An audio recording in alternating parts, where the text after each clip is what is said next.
दोस्तों, क्या आप वैज्ञानिकों द्वारा बनाई गई एक ऐसी जगह के बारे में जानते हैं जहां पे रॉकेट फटने की संभावना से क्रू मेंबर्स कुछ ही सेकंड के अंदर छुप के अपनी जान बचा लेते हैं।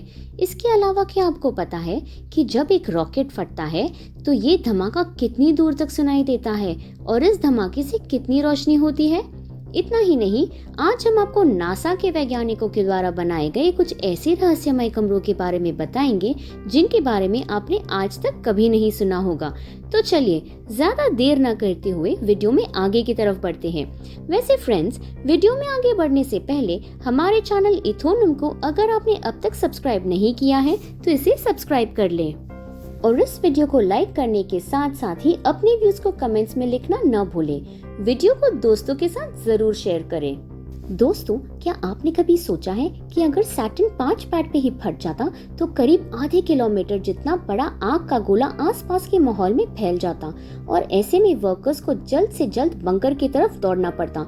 लेकिन बंकर कंक्रीट बेड के काफी नीचे होता है। ऐसे में वर्कर्स का भाग के अपनी जान बचा पाना करीब करीब नामुमकिन होता। वैसे इस कम समय में वर्कर्स भाग के लेवल ए के अंदर मौजूद प्लेटफॉर्म पे पहुंच सकते हैं। लेवल ए 2 मंजिला ढांचा है जो सैटर्न 5 को सहारा देता है और एक बार इस पैड पे आने के बाद यहाँ खास तरह का ढांचा लॉन्च पैड से जोड़ दिया जाता है। ये रास्ता एक 60 मीटर लंबी ढलान होती है जो प्लेटफॉर्म के अंदर से शुरू होती है और ये ढलान नीचे जाते हुए सीधे बंकर में जुड़ जाती है। इस ढलान के ऊपर एक स्प्रिंकलर क्रू के ऊपर पानी से छिड़काव करती है ताकि उन्हें इस ढलान पे फिसलने में मदद मिले और ऐसा करने से क्रू के सभी सदस्य चंद सेकंड के अंदर ही तेजी से रबर रूम के अंदर पहुंच जाएंगे। इस खास तरह के कमरे में रबर की करीब 60 सेंटीमीटर चौड़ी दीवारें होती है। ये दीवारें धमाके से निकलने वाली ऊर्जा को अपने अंदर सोख लेती है। इतना ही नहीं, ढलान के आखिरी हिस्से पे रबर को कुछ इस तरह से लगाया जाता है कि तेज रफ्तार से आते क्रू की रफ्तार खुद ब खुद धीमी हो जाए और क्रू को किसी भी तरह की चोट न आए।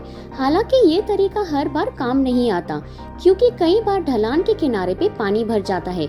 ऐसे में क्रू की टकरा के जान भी जा सकती है और इस स्थिति में क्रू ब्लास्ट प्रूफ डोर की मदद से अपनी जान बचा सकते हैं जहां असल में एक असली बंकर मौजूद होता है। इस खास तरह के कमरे में पिछले कुछ दशकों में बस गिने चुने लोग ही पहुंच गए हैं। ढलान से नीचे उतरने के बाद क्रू रबर रूम में पहुंच जाती है और फिर ब्लास्ट रूम की तरफ बढ़ते हैं जो दिखने में डोम की तरह लगता है।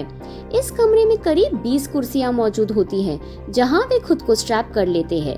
ये खास तरह के कमरे में दीवारें मोटी स्टील और कंक्रीट से बनी होती है और ये दीवारें करीब 500 psi जितने बड़े धमाके को भी झेल सकती है।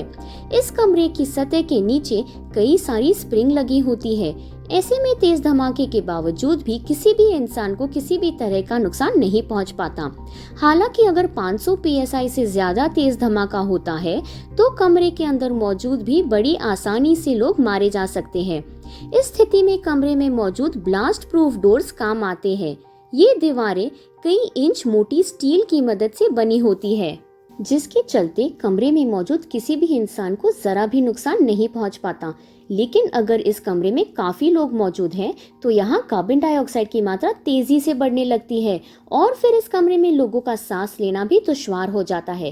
इस मुसीबत से छुटकारा पाने के लिए कार्बन डाइऑक्साइड स्क्रबर को कमरे में एक बीचों बीच रखा जाता है।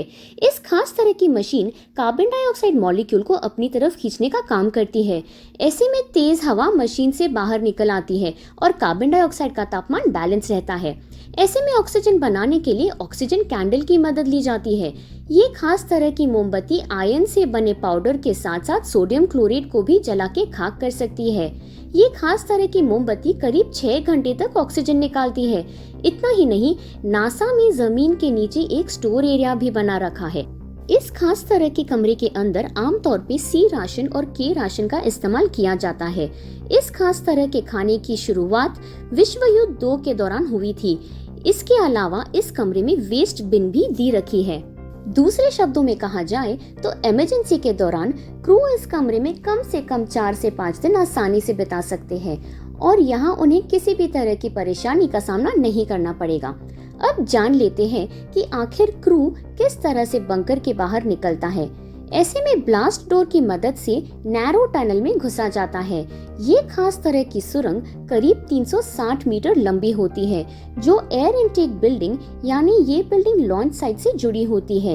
ये खास तरह की बिल्डिंग काफी हद तक एक बड़े पंखे की तरह है। इसे निकलने वाली हवा को लॉन्च पैड के नीचे ये बिल्डिंग अपने अंदर शुद्ध हवा को सोखती है और लॉन्च पैड के निचले हिस्सों में ये हवा छोड़ी जाती है। इसके बाद करीब 10 मिनट की दूरी तय करने के बाद क्रू एक गहरे अंधेरे वाली जगह में पहुंच जाता है और इस तरह से क्रू के सभी सदस्य एक बार फिर से आजाद हो जाते हैं। दोस्तों, आपको हमारा आज का ये वीडियो कैसा लगा? हमें इस बारे में नीचे कमेंट बॉक्स में लिख के जरूर बताएं।